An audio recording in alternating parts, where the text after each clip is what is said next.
used, cars rolled off, and your brother he was right on the backstretch. Yeah. Which with the grader that he used now, it's got the tines on it, and it actually spins. And that's the first time I've seen anybody use that on a racetrack.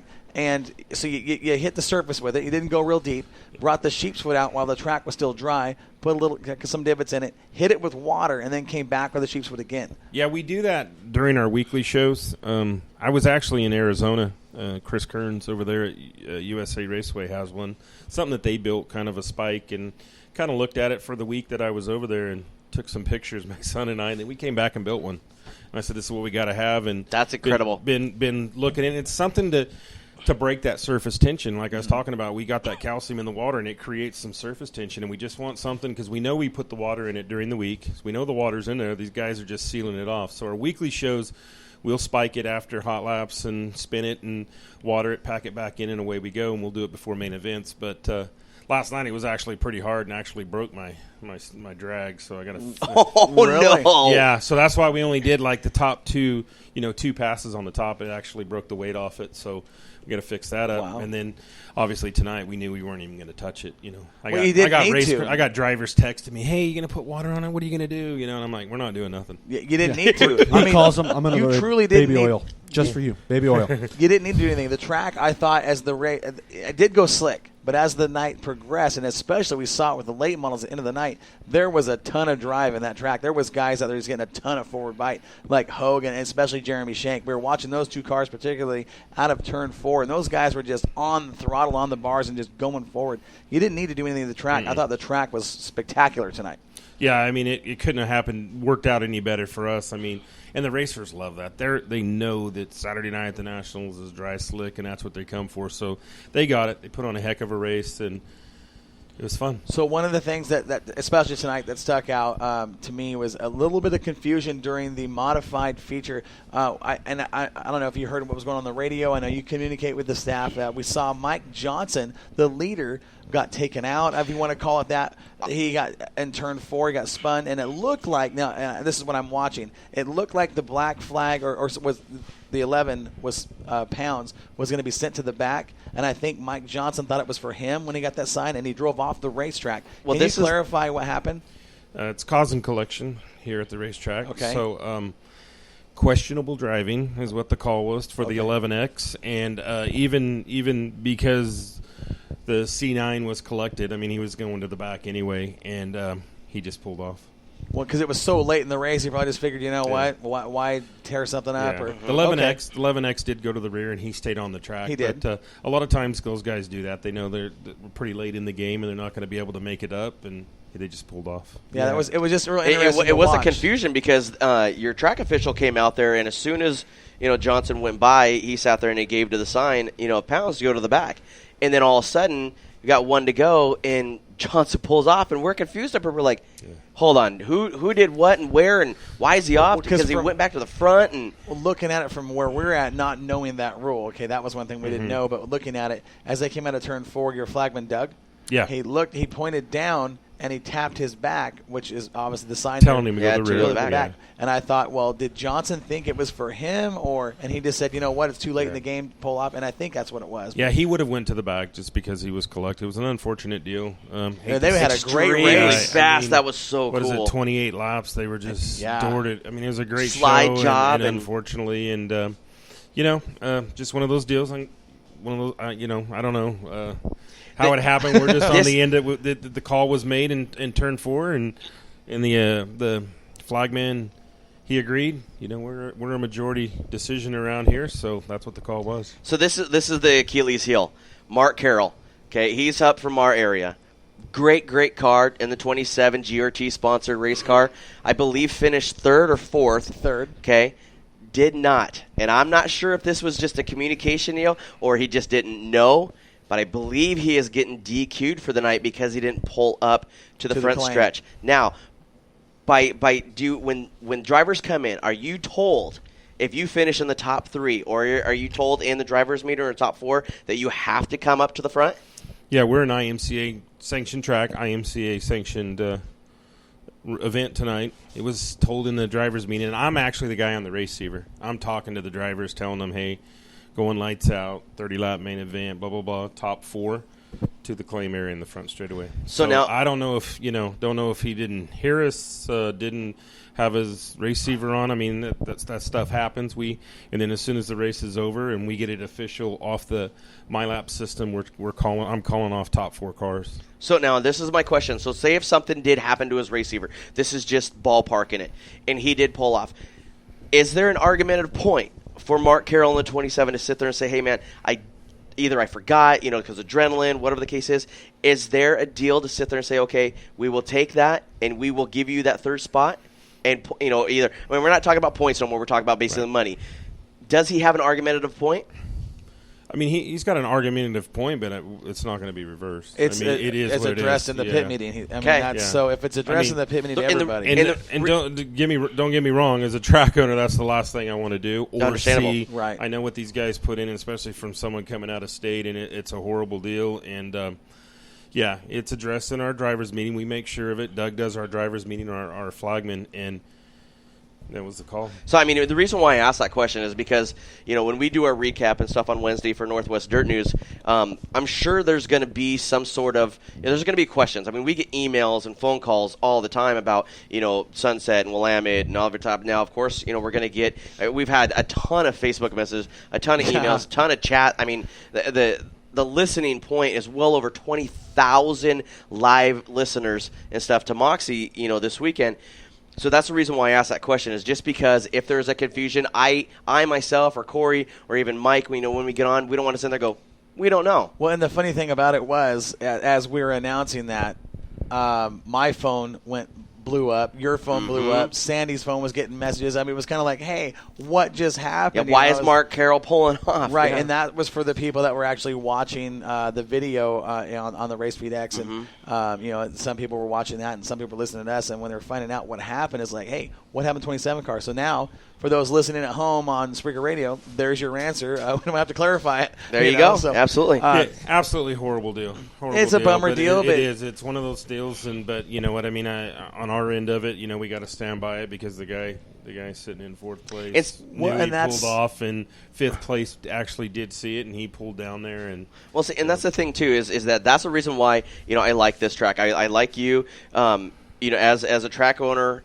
promoter, is that regardless what happens, you still stick to your guns. That's it. Rules are rules. Right. And if there's no like, oh, well, yeah. And that's the reason why I asked that question is that everybody that's asked you a question, regardless if it's right or, if it's I don't want to say right or wrong, but regardless of what the controversy is, you literally still stick to, if it's on this piece of paper or if I said it, this is what Scott says, this is what our rules are, and that's how it is. That's why I like, this is, it's a great staff. You can't go wrong. Well, everybody's on the same page, and it's good to see, right? Because it eliminates all of the other stuff that comes with it. So you and your staff, Scott, have been absolutely awesome. We appreciate you allowing us to come up here and inviting us to the Bud Nationals again to sit in the Mosier Tower and call some fantastic racing this weekend. And I know you right now, we're already looking forward to coming back next year. Awesome. I said that last year, and I mean it. This is one of the deals. I will not if we're not here, I'm coming down as a race fan, and I'm sitting in your booth because that's air conditioning. You got a lot of cool stuff over there, especially the Budweiser girls. But that's another thing too. Is I want to sit there and say a huge thank you to Budweiser for being down here. I talked to the representative that was next door, and man, that guy is absolutely awesome. He was walking by, got a chance to say hi. He said, "Awesome, awesome job." That is cool to sit there. They truly, really. They help support this racetrack. They're a huge sponsor, you guys, and you got to really appreciate that. Yeah, we're fortunate to have Advanced Beverage here, and my local guy Ken there is probably who you met. Yeah, and he's a great guy. We actually leave on Friday and go to Vegas for the Monster Energy Cup now and have our weekend off. And we celebrate after the Bud Nationals. The Monster Energy Cup. We go to the motocross race. So, yeah, and we're it's good. It helps. You look around this facility and all these banners and signs, that's all done through Advanced Beverage and Budweiser. They're a great partner to have here and do a lot for us, and that's why we take care of them and they take care of us. Talk about a true race fan. Yeah. I'm done racing over here at my track, so what am I going to do? I'm going to go take vacation. I'm going to go watch some more racing. Yeah, no kidding. So I do want to sit there, and this is from all of us here at Moxie, is that when we got here on Friday, we have our whole Moxie crew and everything else, and it was hot. I'm going to tell you right now, like I said, we've been to a lot of racetracks. I've never seen a tower on top of at really realistic 3 towers. The suite that you have over here. The one that we were in last night? Yes. Yeah. Okay, That's is an like apartment. That's a nice apartment. That's like a friggin' a $1,500 hotel with dude. That with leather couches, it. refrigerator, AC unit. What makes you do something like that? I mean, I understand. I mean, because that was cool for us, but that is cool. I mean, your tower here, your main tower, your tower that you sit in.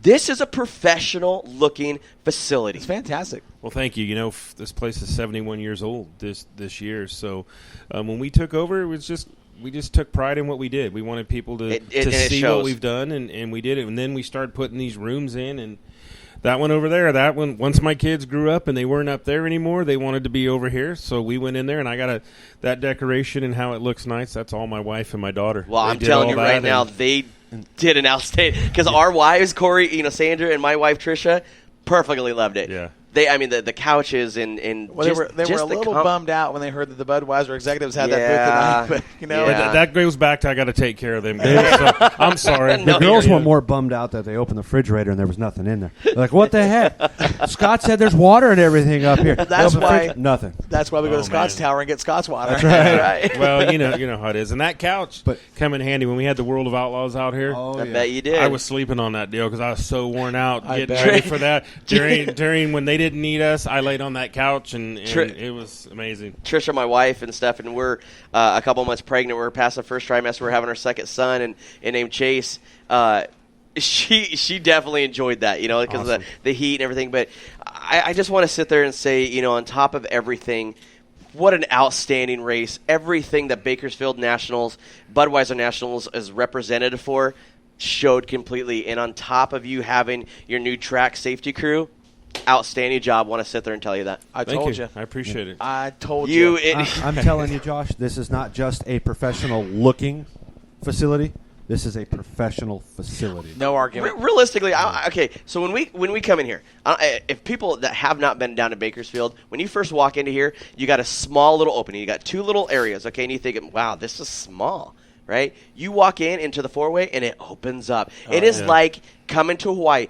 What type of grass is that? Because I thought it was AstroTurf. How manicured, how nice, how the plants. I mean, damn. It is. It's like walking into like a spa.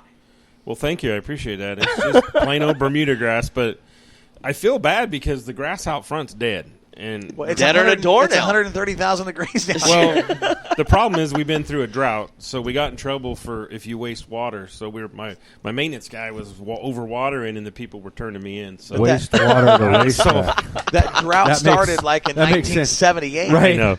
So I gotta. That's one of my. The That's track one of was my. grandfathered in on that one, Drought. We use water on the racetrack. We just used a little extra right over there. I need the water on the racetrack, so I didn't want to make anybody mad, so I shut right. the water off out front. But that's my goal for the off season to fix that. AstroTurf. So either AstroTurf something. I got to do something. I want to, again, Scott, say thanks. I want to tell you a funny little story. So we got here and we got hooked up with you on Friday. Friday And, afternoon. Yeah, Friday afternoon we come in here and I said, hey Scott, we got these banners that say Moxie, got our sponsors on it.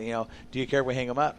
And when you God, he was an ass about that, Well, wasn't no. he? Here's the funny thing. I said, do you mind if we hang them up and where can we put them up? And you said, hey, do whatever you want to do.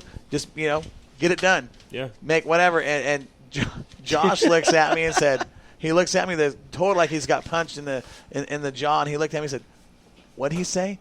I said, do what you got to do. Put them up wherever you want. And, we want to say thanks for the hospitality. Yeah, no problem. I had all my stuff in place. As long as you didn't cover up my stuff, we were good. And No, you guys did absolutely not. Fans love that. That's the whole appeal of racing and banners and all that. So it looked good. So you guys did a good job. What feedback have you had for this weekend having us down here? I'm gonna pick your brain a little bit. I'm gonna kind of throw that out there a little bit. I'm afraid to hear that answer. That's what I'm saying. No, Yeah. Actually, I don't know yet because I've been busy the last 2 days, and I haven't. I haven't seen you stop one time. I have not been on our Facebook deal. I haven't been answering emails. I haven't done nothing. Just been busy getting this show in. Well, we wanted to make sure, we had a little bit of issue and stuff on your older system, trying to plug into, to our system and stuff here. We only had basically the front stretch speakers working, and then when we flip back over to your guys' announcers, we switched it back to the main control. But tonight we sat there and got the right equipment, plugged it in, sounded great.